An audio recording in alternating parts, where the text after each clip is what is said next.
AM7 news channel देख रहे दर्शकों का हार्दिक स्वागत।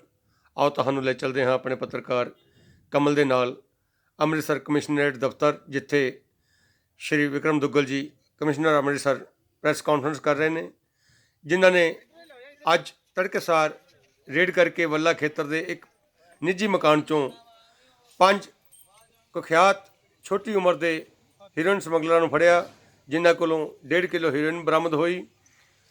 एक I-20 कार, 32 बोर के 2 रिवॉल्वर, 13 जिंदा कारतूस ते 7,88,000 ड्रग मनी फड़ी गई। ये तड़केसार की कार्रवाई इनपुट के आधार पर सी, जिस विच पुलिस नूं ये वड्डी कामयाबी हथ लगी। इन्हां दा संबंध जेलों च बंद कुख्यात अपराधियों नाल है, जिहड़े नरेंद्र निंदी, रजिंदर गंजा दे इशारे ते काम करते हैं। ਇਹਨਾਂ ਨੇ ਇਹ ਹੀਰਨ ਪੱਟੀ ਖੇਤਰ ਤੋਂ ਲਿਆ ਕੇ ਅੰਮ੍ਰਿਤਸਰ 'ਚ ਵੇਚੀ ਜਾ ਰਹੀ ਸੀ। ਹਾਂਜੀ, ਸਾਰਿਆਂ ਨੂੰ ਸਤਿ ਸ੍ਰੀ ਅਕਾਲ। ਹਾਂਜੀ, ਅੰਮ੍ਰਿਤਸਰ ਸਿਟੀ ਪੁਲਿਸ ਵੱਲੋਂ ਅਲੱਗ-ਅਲੱਗ ਟੀਮਾਂ ਬਣਾ ਕੇ ਜਿਸ ਤਰੀਕੇ ਨਾਲ ਨਸ਼ਾ ਤਸਕਰੀ ਦੇ ਵਿਰੁੱਧ ਮੁਹਿੰਮ ਚਲਾਈ ਗਈ ਹੈ, ਇਸ ਵਿੱਚ ਖਾਸ ਤੌਰ ਤੇ CIA ਦੀਆਂ ਟੀਮਾਂ ਨੇ ਜੋ ਆਪਣੀ ਕਾਰਗੁਜ਼ਾਰੀ ਅੱਜ अर्ਲੀ ਮਾਰਨਿੰਗ ਦਿਖਾਈ ਹੈ, ਉਹ ਬੜੀ ਸ਼ਲਾਘਾਯੋਗ ਹੈ। ਇਸ ਵਿੱਚ 1.5 ਕਿਲੋ ਹੈਰੋਇਨ ਦੇ ਨਾਲ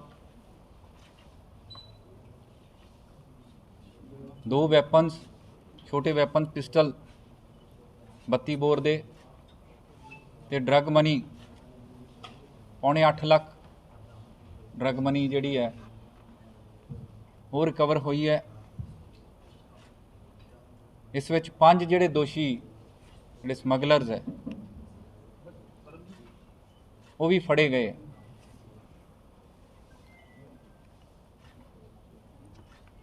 ਇਹ ਬਰਾਮਦਗੀ ਤੇ ਅਰੈਸਟ ਇਸ ਕਰਕੇ ਵੀ ਇੰਪੋਰਟੈਂਟ ਹੈ ਕਿਉਂਕਿ ਇਹਦਾ ਬੈਕਵਰਡ ਲਿੰਕੇਜ ਹੈ ਜਿਹੜਾ ਉਹ ਇੰਪੋਰਟੈਂਟ ਸਮਗਲਰਸ ਦੇ ਨਾਲ ਜਾ ਕੇ ਜੁੜਦਾ ਹੈ, ਜਿਸ ਵਿੱਚ ਕਿ ਰਜਿੰਦਰ ਗੰਜਾ ਜੰਡਿਆਲਾ ਤੋਂ ਕਾਫੀ ਇਨਫੇਮਸ ਸਮਗਲਰ ਇਸ ਤੋਂ ਪਹਿਲਾਂ ਰਹਿ ਚੁੱਕਿਆ ਹੈ, ਉਹਦੀ ਵੀ ਇਨਵੋਲਵਮੈਂਟ ਸਾਹਮਣੇ ਆਉਂਦੀ ਹੈ।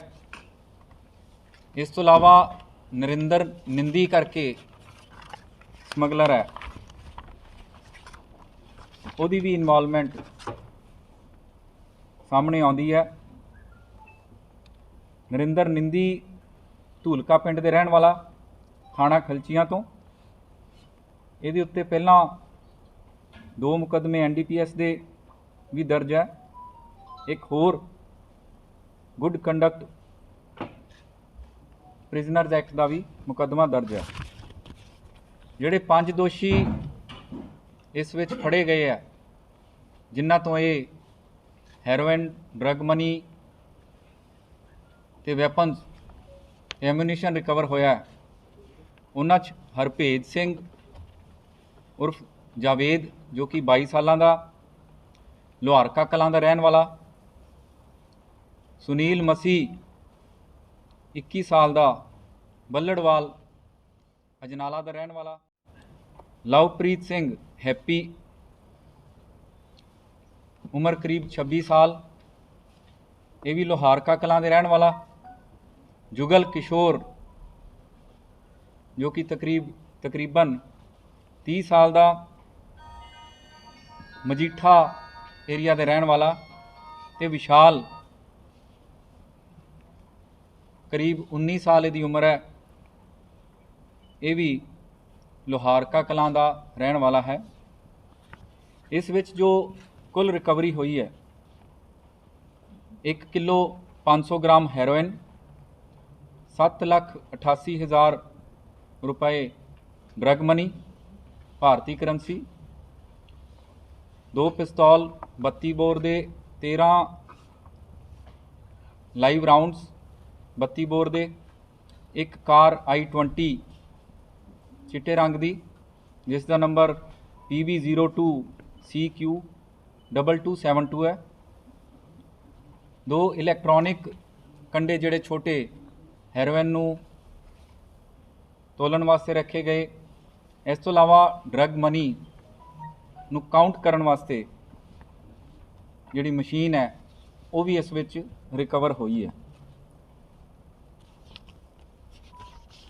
ਇਹਨਾਂ ਤੇ ਜਿਹੜੇ ਪਿਛਲੇ ਮੁਕੱਦਮੇ ਹੈ 4 ਜਾਣਿਆਂ ਤੇ ਜੋ ਇਹਨਾਂ ਦੀ ਕ੍ਰਿਮੀਨਲ ਹਿਸਟਰੀ ਕ੍ਰਿਮੀਨਲ ਪਾਸਟ ਵੀ ਹੈ। ਹਰਭੇਜ ਸਿੰਘ ਏਲੀਅਸ ਜਾਵੇਦ ਦੇ ਉੱਪਰ 4 ਮੁਕੱਦਮੇ ਹੈ, ਜਿਨ੍ਹਾਂ 'ਚ 3 NDPS ਦੇ ਮੁਕੱਦਮੇ ਆਲਰੇਡੀ ਹੈ, ਇੱਕ ਅਸਲਾ ਐਕਟ 307 ਦਾ ਮੁਕੱਦਮਾ ਵੀ ਹੈ। ਲਵਪ੍ਰੀਤ ਸਿੰਘ ਉਰਫ ਹੈਪੀ ਦੇ ਉੱਪਰ 8 ਮੁਕੱਦਮੇ ਨਜ਼ਰ 'ਚ ਆਏ ਹੈ, ਜਿਹਦੇ 'ਚ 302 IPC ਦਾ ਮੁਕੱਦਮਾ ਵੀ ਹੈ, ND ਦੇ ਮੁਕੱਦਮੇ ਵੀ ਹੈ, ਚੋਰੀ ਦੇ ਮੁਕੱਦਮੇ ਵੀ ਹੈ, ਆਰਮਜ਼ ਐਕਟ ਵਗੈਰਾ ਦੇ ਮੁਕੱਦਮੇ ਵੀ ਹੈਗੇ। ਜੁਗਲ ਕਿਸ਼ੋਰ ਜੋ ਕਿ ਮਜੀਠਾ ਏਰੀਆ ਦਾ ਰਹਿਣ ਵਾਲਾ, ਇਹਦੇ ਉੱਪਰ ਵੀ ਪਹਿਲਾਂ ND ਤੇ ਆਰਮਜ਼ ਐਕਟ ਦੇ ਮੁਕੱਦਮੇ ਦਰਜ ਹੈ। ਵਿਸ਼ਾਲ ਦੇ ਉੱਪਰ ਵੀ NDPS ਦਾ ਮੁਕੱਦਮਾ ਸਾਹਮਣੇ ਆਇਆ ਹੈ। ਇਹ ਜੋ ਖੇਪ ਹੈ, ਇਹ ਜੋ ਕੰਸਾਈਨਮੈਂਟ ਹੈ, ਇਹਨਾਂ ਵੱਲੋਂ ਤਰਨਤਾਰਨ ਏਰੀਆ ਤੋਂ ਲਿਆਉਣ ਦੀ ਜੋ ਇਹਨਾਂ ਦੀ ਪ੍ਰੀਲਿਮਿਨਰੀ ਇੰਟਰੋਗੇਸ਼ਨ ਤੋਂ ਪਤਾ ਲੱਗਿਆ। ਦੇਖੋ ਇਹਨਾਂ ਨੇ ਇੱਕ ਲੋਕੇਸ਼ਨ ਦੱਸੀ ਹੈ ਸਾਨੂੰ, ਤਾਂ ਉਹ ਲੋਕੇਸ਼ਨ ਜਿਹੜੀ ਹੈ ਇਨਵੈਸਟੀਗੇਸ਼ਨ ਦੇ ਦੌਰਾਨ ਹੋਰ ਉਹਦੀ ਕਲੈਰਿਟੀ ਆਊਗੀ। ਨਹੀਂ ਸਰ, ਪਰਸਨ ਕੋਲ ਲੈਂਦੇ ਸੀ ਕਿ ਉੱਥੇ ਇਹਨਾਂ ਨੂੰ ਮਿਲਦੀ ਸੀ? ਨਹੀਂ, ਜੋ ਇਹਨਾਂ ਵੱਲੋਂ ਦੱਸਿਆ ਜਾਂਦਾ ਕਿ ਇਹਨਾਂ ਨੂੰ ਕੰਟੈਕਟ ਕੀਤਾ ਜਾਂਦਾ ਸੀ, ਉਹ ਹਜੇ ਪਰਸਨ ਆਇਡੈਂਟੀਫਾਈ ਨਹੀਂ ਹੋਏ। ਉਹ ਜਿਹੜੇ ਪੈਡਲਰਸ ਹੈ ਜਾਂ ਸਮਗਲਰਸ ਹੈ ਉਹ ਆਇਡੈਂਟੀਫਾਈ ਨਹੀਂ ਹੋਏ ਹਜੇ, ਪਰ ਇਹਨਾਂ ਨੇ ਦੱਸਿਆ ਕਿ ਫਲਾਣੀ ਥਾਂ ਤੋਂ ਅਸੀਂ ਲੈ ਕੇ ਆਉਂਦੇ ਸੀ। ਉਹ ਵੀ ਸਾਨੂੰ ਪੂਰਾ ਕੌਨਫੀਡੈਂਸ ਹੈ ਕਿ ਉਹ ਵੀ ਅਸੀਂ ਆਇਡੈਂਟੀਫਾਈ ਕਰ ਲਾਂਗੇ ਕਿ ਉਹ ਕੌਣ ਸੀ, ਪਰ ਉਹਨਾਂ ਦੇ ਪਿੱਛੇ ਜਿਹੜਾ ਬੈਕਵਰਡ ਲਿੰਕੇਜ ਹੈ ਉਹ ਆਲਰੇਡੀ ਮੈਂ ਤੁਹਾਨੂੰ ਜਿਹੜੇ ਮੇਨ ਸਮਗਲਰਸ ਹੈ ਉਹਨਾਂ ਦੇ ਨਾਮ ਵੀ ਮੈਂ ਗਿਣਾਏ ਹੈ। ਸਰ, ਨਿੰਦੀ ਉਹਨਾਂ ਨੂੰ ਪ੍ਰੋਟੈਕਸ਼ਨ ਵਾਰੰਟ ਤੇ ਲਿਆਂਦਾ ਜਾਏਗਾ? ਬਿਲਕੁਲ ਲੈ ਕੇ ਆਂਦਾ ਜਾਊਗਾ, ਅਸੀਂ ਉਹਨਾਂ ਨੂੰ ਨਾਮਜ਼ਦ ਵੀ ਕੀਤਾ ਇਹਦੇ ਵਿੱਚ। ਸਰ, ਜਿਹੜੇ 3 ਜਣੇ ਹੈਗੇ ਆ ਬੇਸਿਕਲੀ ਬਾਏ ਬਾਰਡਰ ਆਉਂਦੀ ਹੈ ਕਿ ਬਾਏ ਗੁਜਰਾਤ ਆ ਰਹੀ ਹੈ? ਦੇਖੋ ਇਹ ਤਾਂ ਹੁਣ ਅਗਲੀ ਇਨਵੈਸਟੀਗੇਸ਼ਨ ਦੇ ਵਿੱਚ ਪਤਾ ਲੱਗੂਗਾ। ਫਿਲਹਾਲ ਜਿੰਨਾ ਕੁ ਬੈਕਵਰਡ ਲਿੰਕੇਜ ਸਾਨੂੰ ਪਤਾ ਲੱਗਿਆ ਉਹ ਮੈਂ ਪੂਰਾ ਡਿਸਕਲੋਜ਼ ਕਰ ਰਿਹਾ। ਸਰ, ਇਹ ਸਪਲਾਈ ਕਿੱਥੇ ਕਰਦੇ ਸੀ? ਮੈਂ ਉਹੀ ਬਿਆਨ ਕਰ ਰਿਹਾ ਕਿ ਇਹਦੇ ਵਿੱਚ 2 ਜਿਹੜੇ ਫਾਰਵਰਡ ਲਿੰਕੇਜ ਸਾਡੇ ਧਿਆਨ ਦੇ ਵਿੱਚ ਆਏ ਹੈ। ਇਸ ਤੋਂ ਇਲਾਵਾ ਜਿਹੜੇ ਫਾਰਵਰਡ ਲਿੰਕੇਜ ਧਿਆਨ 'ਚ ਆਏ ਹੈ ਉਹ ਹਜੇ ਡਿਸਕਲੋਜ਼ ਨਹੀਂ ਕਰਾਂਗੇ ਅਸੀਂ। ਕੁਝ ਅਸੀਂ ਪੈਡਲਰਸ ਆਇਡੈਂਟੀਫਾਈ ਕੀਤੇ ਹੈ ਤੇ ਜਦੋਂ ਵੀ ਉਹ ਐਸਟੈਬਲਿਸ਼ ਹੋ ਜਾਂਦਾ ਲਿੰਕ ਤਾਂ ਉਹ ਵੀ ਅਸੀਂ ਡਿਸਕਲੋਜ਼ ਕਰਾਂਗੇ। ਸਰ, ਇਹ ਕਦੋਂ ਤੋਂ ਇਹ ਨੈਟਵਰਕ ਚਲਾ ਰਹੇ ਜੀ? ਇਹ ਪਿਛਲੇ 7-8 ਮਹੀਨੇ ਤੋਂ ਇਹ ਧਿਆਨ ਦੇ ਵਿੱਚ ਆਇਆ ਕਿ ਇਹਨਾਂ ਨੇ ਜਿਹੜਾ ਫਲੈਟ ਲਿਆ ਵੱਲਾ ਏਰੀਆ ਦੇ ਵਿੱਚ ਉਹ ਉੱਥੇ ਰਹਿ ਰਹੇ ਹੈ। ਇਸ ਤੋਂ ਪਹਿਲਾਂ 2016-17 ਤੋਂ ਕੁਝ ਨਾ ਕੁਝ ਐਕਟੀਵਿਟੀ ਕਰਦੇ। ਇਹਨਾਂ ਦੀ ਉਮਰ ਬਹੁਤ ਘੱਟ ਹੈਗੀ ਹੈ, 22 ਸਾਲ ਦਾ ਜਿਹੜਾ ਇਹਦੇ ਵਿੱਚ ਮੇਨ ਹਰਭੇਜ ਏਲੀਅਸ ਜਾਵੇਦ ਹੈ ਉਹਦੀ ਉਮਰ ਹੈ। ਸਰ, ਜੇ ਅਸੀਂ ਗੱਲ ਕਰੀਏ ਬੀਤੇ ਦਿਨ ਦੀ ਤਾਂ ਤਰਨਤਾਰਨ ਨੂੰ ਇੱਕ BPO ਤੋਂ 6 ਕਿਲੋ ਹੈਰੋਇਨ ਫੜੀ ਗਈ ਸੀ, BSF ਨੇ ਫੜੀ ਹੈ ਬੀਤੇ ਦਿਨ ਹੀ। ਅਸੀਂ ਉਹਦੇ ਨਾਲ ਜੋੜ ਕੇ ਦੇਖ ਸਕਦੇ ਹਾਂ ਇਸ ਨੂੰ, ਕਿਉਂਕਿ ਉਹ ਪਾਕਿਸਤਾਨ ਤੋਂ ਆਈ ਸੀਗੀ। ਮੇਰਾ ਪੁੱਛਣ ਦਾ ਉਹੀ ਕਾਰਨ ਸੀਗਾ ਕਿ ਨਹੀਂ, ਹਜੇ ਤਾਂ ਇਹ ਕਹਿਣਾ ਬਹੁਤ ਔਖਾ ਹੈ ਕਿ ਇਹਦਾ ਬੈਕਵਰਡ ਲਿੰਕੇਜ ਹੋਰ ਪਿੱਛੇ ਕਿੱਥੋਂ ਤੱਕ ਜਾਂਦਾ ਹੈ। ਫਿਲਹਾਲ ਜੋ ਇਹਦਾ ਲਿੰਕੇਜ ਸਾਹਮਣੇ ਆਇਆ ਹੈ ਉਹ ਮੈਂ ਹੁਣੇ ਬਿਆਨ ਕੀਤਾ। ਸਰ, ਜਿਹੜੇ ਫਲੈਟ 'ਚ ਰਹਿ ਰਹੇ ਸੀ, ਕਿਹਨਾਂ ਦਾ ਫਲੈਟ ਸੀ ਤੇ ਇਹਨਾਂ ਨੇ ਉਹ ਕਿਸ ਤਰ੍ਹਾਂ ਰੈਂਟ ਤੇ ਉਹ ਲਿਆ? ਸਾਰੀ ਚੀਜ਼ ਹੈ ਜਿਹੜੀ ਉਹ ਤਫਤੀਸ਼ 'ਚ ਲੈ ਕੇ ਆਂਦੀ ਜਾਊਗੀ। ਇਹ 17,000 ਰੁਪਏ ਪਰ ਮੰਥ ਤੇ ਇਹਨਾਂ ਨੇ ਰੈਂਟ ਤੇ ਲਿਆ ਹੋਇਆ ਫਲੈਟ। ਸਰ, ਜਿਨ੍ਹਾਂ ਦਾ ਫਲੈਟ ਸੀ ਉਹ ਜੰਮੂ ਦੇ ਰਹਿਣ ਵਾਲੇ ਨੇ, ਉਹਨਾਂ ਦਾ ਵੀ ਕੋਈ ਨੈਟਵਰਕ ਨਾਲ ਹੈ ਲਿੰਕ? ਦੇਖੋ ਸਾਰੀ ਚੀਜ਼ ਜੋ ਹੈ ਉਹ ਅਗਲੀ ਤਫਤੀਸ਼ ਦੇ ਵਿੱਚ ਸਾਹਮਣੇ ਆਊਗੀ। ਇੱਕ ਦਿਨ ਦੇ ਵਿੱਚ ਜਿੰਨਾ ਸਾਹਮਣੇ ਆਇਆ ਹੈ ਉਹ ਮੈਂ ਹੁਣੇ ਡਿਸਕਲੋਜ਼ ਕਰ ਰਿਹਾ। ਸਰ, ਕਿੰਨੇ ਦਿਨ ਦਾ ਰਿਮਾਂਡ ਹੈ ਜੀ ਇਹਨਾਂ ਦਾ? ਫਿਲਹਾਲ ਇਹਨਾਂ ਦਾ 3 ਦਿਨ ਦਾ ਰਿਮਾਂਡ ਹੈ। 3 ਤਰਨਤਾਰਨ ਡਿਸਟ੍ਰਿਕਟ ਦੇ ਵਿੱਚੋਂ ਕਿਸੇ ਏਰੀਆ ਚੋਂ ਪੱਟੀ ਦੇ ਨੇੜੇ ਕਿਸੇ ਏਰੀਆ ਚੋਂ ਇਹ ਲੈ ਕੇ ਆਏ ਹੈ। ਇਸ ਤੋਂ ਇਲਾਵਾ ਇਹ ਵੀ ਸਾਹਮਣੇ ਆ ਰਿਹਾ ਕਿ ਇਹਨਾਂ ਨੇ ਇਹਦਾ ਡਿਸਪੋਜ਼ਲ ਅੰਮ੍ਰਿਤਸਰ ਸ਼ਹਿਰ ਦੇ ਵਿੱਚ ਕਈ ਪੈਡਲਰਸ ਕੋਲੇ ਕਰਨਾ ਸੀ। ਇਸ ਵਿੱਚ ਜਿਹੜੀ ਮਨੀ ਦੀ ਟ੍ਰਾਂਜੈਕਸ਼ਨ ਵੀ ਹੋਈ ਹੈ 20 ਲੱਖ ਤੋਂ ਉੱਪਰ ਦੀ ਜਿਹੜੀ ਮਨੀ ਦੀ ਟ੍ਰਾਂਜੈਕਸ਼ਨ ਇਹਦੇ 'ਚ ਸਾਹਮਣੇ ਆਈ ਹੈ। ਉਹਦੇ ਐਵੀਡੈਂਸ ਵੀ ਹੈ। ਇਹਨਾਂ ਦੇ ਮੋਬਾਈਲ ਫੋਨਸ ਵੀ ਰਿਕਵਰ ਕੀਤੇ ਗਏ ਹੈ, ਜਿਨ੍ਹਾਂ ਵਿੱਚ ਕਾਫੀ ਕੁਝ ਐਵੀਡੈਂਸ ਇਹਨਾਂ ਦੇ ਖਿਲਾਫ ਜਾਂਦਾ ਹੈ।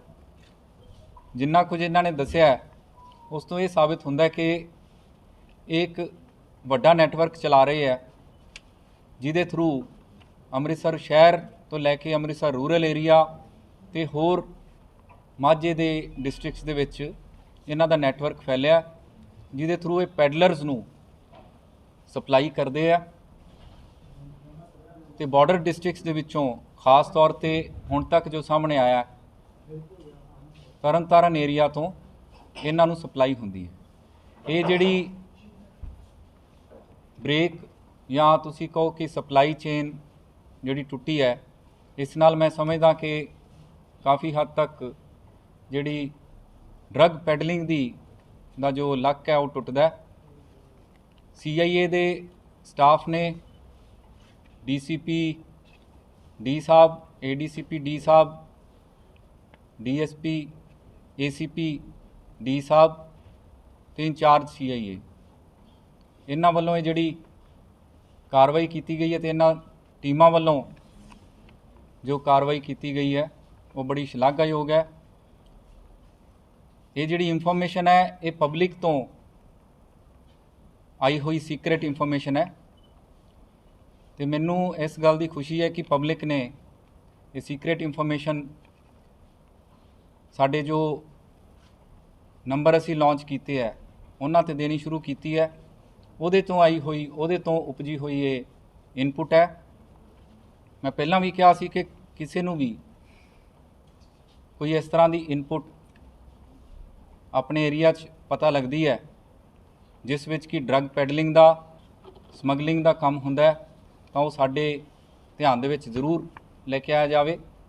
ਇਹ ਅੱਧੀ ਰਾਤ ਨੂੰ ਸਾਨੂੰ ਇਹ ਇਨਪੁਟ ਆਈ ਸੀ, ਉਹਦੇ 'ਤੇ ਵਰਕਆਊਟ ਕੀਤਾ ਸੀ, ਜਿਸ ਦੇ ਥਰੂ ਇਹ ਸਾਰੀ ਰਿਕਵਰੀ ਅਤੇ ਅਰੈਸਟ ਹੋਈਆਂ। ਸਰ ਸ਼ੈਲਟਰ ਕਿੱਥੇ ਸੀ ਜੀ ਇਹਨਾਂ ਦਾ, ਕਿੱਥੇ ਬੈਠੇ ਸੀ ਸਰ? ਦੇਖੋ, ਇਹ ਵੱਲੇ ਏਰੀਏ ਦੇ ਵਿੱਚ ਇੱਕ ਫਲੈਟ ਲੈ ਕੇ ਰਹਿੰਦੇ ਸੀ। ਜਦੋਂ ਇਨਪੁਟ ਆਈ ਹੈ ਤਾਂ ਉਦੋਂ ਅਸੀਂ ਉੱਥੇ ਰੇਡ ਕੀਤੀ ਹੈ। ਸਾਨੂੰ ਇਹ ਨਹੀਂ ਸੀ ਪਤਾ ਕਿ ਇਨਪੁਟ ਕਿਸ ਤਰ੍ਹਾਂ ਦੀ ਹੈਗੀ ਹੈ, ਕਿਵੇਂ ਹੈ, ਪਰ ਅਸੀਂ ਚਾਂਸ ਨਹੀਂ ਲਿਆ। ਅਸੀਂ ਇੱਕ ਵਧੀਆ ਕਾਰਗੁਜ਼ਾਰੀ ਲਈ ਇੱਕ ਚੰਗੀ ਟੀਮ ਬਣਾ ਕੇ ਰੇਡ ਕੰਡਕਟ ਕੀਤੀ, ਜਿਸ ਵਿੱਚ ਕਿ ਇਹਨਾਂ ਨੇ ਆਪਣੇ ਫੋਨ ਵਗੈਰਾ ਤੋੜਨ ਦੀ ਵੀ ਕੋਸ਼ਿਸ਼ ਕੀਤੀ। ਫੋਨ ਇਹਨਾਂ ਵੱਲੋਂ ਤੋੜੇ ਵੀ ਗਏ। ਕੁਝ ਜਿਹੜੀ ਰਿਕਵਰੀ ਹੋਰ ਹੋਣੀ ਸੀ, ਇਹਨਾਂ ਨੇ ਉਹ ਨਾਰਕੋਟਿਕਸ, ਉਹ ਹੈਰੋਇਨ ਇਹਨਾਂ ਨੇ ਡਿਸਪੋਜ਼ ਵੀ ਕੀਤੀ, ਰੋੜੀ ਸਿੱਟ ਦਿੱਤੀ ਉੱਪਰੋਂ ਫਲੈਟ ਤੋਂ। ਇਸ ਤਰ੍ਹਾਂ ਦੀਆਂ ਚੀਜ਼ਾਂ ਵੀ ਇਹਨਾਂ ਨੇ ਕਰਨ ਦੀ ਕੋਸ਼ਿਸ਼ ਕੀਤੀ, ਪਰ ਸਾਡੀ ਟੀਮ ਨੇ ਬਹੁਤ ਚੰਗਾ ਕੰਮ ਕੀਤਾ। 5 ਜਣਿਆਂ ਨੂੰ ਇਹਦੇ ਵਿੱਚ ਅਰੈਸਟ ਕੀਤਾ। ਸਰ, ਕੋਈ ਜੇਲ੍ਹ 'ਚ ਵੀ ਨੈਟਵਰਕ ਜੁੜਿਆ ਜੀ ਇਹਨਾਂ ਦਾ? ਬਿਲਕੁਲ, ਮੈਂ ਜਿਵੇਂ ਸਭ ਤੋਂ ਪਹਿਲਾਂ ਉਹ ਜੇਲ੍ਹ ਦੇ ਨੈਟਵਰਕ ਵਾਲੀ ਜਿਹੜੀ ਗੱਲ ਹੈਗੀ ਹੈ, ਉਹ ਕਿਉਂਕਿ ਸਾਡੇ ਧਿਆਨ ਦੇ ਵਿੱਚ ਆਈ, ਇਹ ਇੰਟੈਰੋਗੇਸ਼ਨ ਦੇ ਵਿੱਚ ਇਹ ਪਤਾ ਲੱਗਿਆ ਕਿ ਨਰਿੰਦਰ ਨਿੰਦੀ ਅਤੇ ਰਜਿੰਦਰ ਗੰਜਾ, ਇਹਨਾਂ ਦੇ ਸੰਪਰਕ ਦੇ ਵਿੱਚ ਇਹ ਹੈਗੇ ਹੈ। ਉਹ ਕਿਸ ਮੋਡ ਦੇ ਥਰੂ ਹੈ, ਉਹ ਇੰਟੈਰੋਗੇਸ਼ਨ ਅਤੇ ਇਨਵੈਸਟੀਗੇਸ਼ਨ ਦੇ ਥਰੂ ਵੀ ਪਤਾ ਲੱਗੂਗਾ, ਅਤੇ ਉਹਨਾਂ ਦੀ ਕੀ ਇਨਵੋਲਵਮੈਂਟ ਇਸ ਕੰਸਾਈਨਮੈਂਟ ਦੇ ਵਿੱਚ ਜਾਂ ਹੋਰ ਜਿਹੜੀਆਂ ਕੰਸਾਈਨਮੈਂਟਸ ਸਮਗਲਿੰਗ ਵਾਸਤੇ ਅਤੇ ਡਰੱਗ ਪੈਡਲਿੰਗ ਵਾਸਤੇ ਹੁੰਦੀਆਂ, ਉਹਨਾਂ ਦਾ ਕੀ ਰੋਲ ਹੈ, ਉਹ ਵੀ ਵੈਰੀਫਾਈ ਕੀਤਾ ਜਾਊਗਾ। ਇਹਦੇ ਵਿੱਚ ਇਹ ਵੀ ਪਤਾ ਲੱਗਦਾ ਹੈ ਕਿ ਜਿਹੜੇ ਫਾਰਵਰਡ ਲਿੰਕੇਜ ਹੈ, ਇਹ ਤਾਂ ਆਪਾਂ ਬੈਕਵਰਡ ਲਿੰਕੇਜ ਦੀ ਗੱਲ ਕਰ ਲਈ, ਜਿਹਦੇ ਵਿੱਚ ਨਰਿੰਦਰ ਨਿੰਦੀ ਦੀ ਗੱਲ ਕੀਤੀ, ਰਜਿੰਦਰ ਗੰਜੇ ਦੀ ਗੱਲ ਕੀਤੀ। ਇਹਦੇ ਵਿੱਚ ਫਾਰਵਰਡ ਲਿੰਕੇਜ ਵੀ ਸਾਹਮਣੇ ਆਉਂਦਾ ਹੈ। ਇਸ ਤੋਂ ਪਹਿਲਾਂ ਜਿਹੜੀਆਂ ਇਹਨਾਂ ਨੇ ਕੰਸਾਈਨਮੈਂਟਸ ਡਿਸਪੋਜ਼ ਆਫ ਕੀਤੀਆਂ, ਉਸ ਵਿੱਚ ਨਰਿੰਦਰ ਨਿੰਦੀ ਫਾਰਵਰਡ ਲਿੰਕੇਜ ਦੇ ਵਿੱਚ ਵੀ ਹੈ। ਇਸ ਤੋਂ ਇਲਾਵਾ ਇੱਕ ਮੋਰਿੰਡਾ ਕਰਕੇ ਸਮਗਲਰ ਹੈ, ਉਹਦੀ ਵੀ ਇਨਵੋਲਵਮੈਂਟ ਇਹਦੇ ਵਿੱਚ ਸਾਹਮਣੇ ਆਉਂਦੀ ਹੈ। ਪੁਰਾਣੇ ਜਿਹੜੀ ਇਹਨਾਂ ਦੀਆਂ ਖੇਪਾਂ ਦੀ ਡਿਸਪੋਜ਼ਲ ਹੋਈ ਹੈ, ਉਹ ਵੀ ਇਸ ਵੇਲੇ ਫਰੀਦਕੋਟ ਜੇਲ੍ਹ ਦੇ ਵਿੱਚ ਹੈ। ਨਰਿੰਦਰ ਨਿੰਦੀ ਵੀ ਇਸ ਵੇਲੇ ਫਰੀਦਕੋਟ ਜੇਲ੍ਹ ਵਿੱਚ ਹੈ, ਅਤੇ ਰਜਿੰਦਰ ਗੰਜਾ ਜੋ ਕਿ ਜੰਡਿਆਲਾ ਤੋਂ ਹੈ, ਉਹ ਅੰਮ੍ਰਿਤਸਰ ਜੇਲ੍ਹ ਦੇ ਵਿੱਚ ਹੈ।